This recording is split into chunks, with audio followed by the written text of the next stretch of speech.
Meaning of glumly. Glumly. Glumly. Glumly.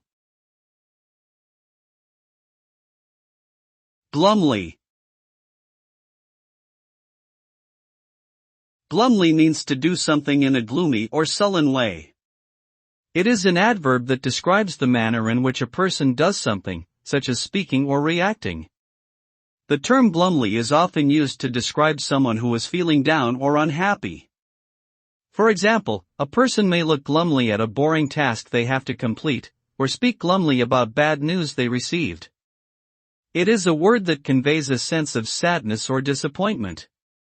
In summary, glumly refers to a negative and dejected way of doing something.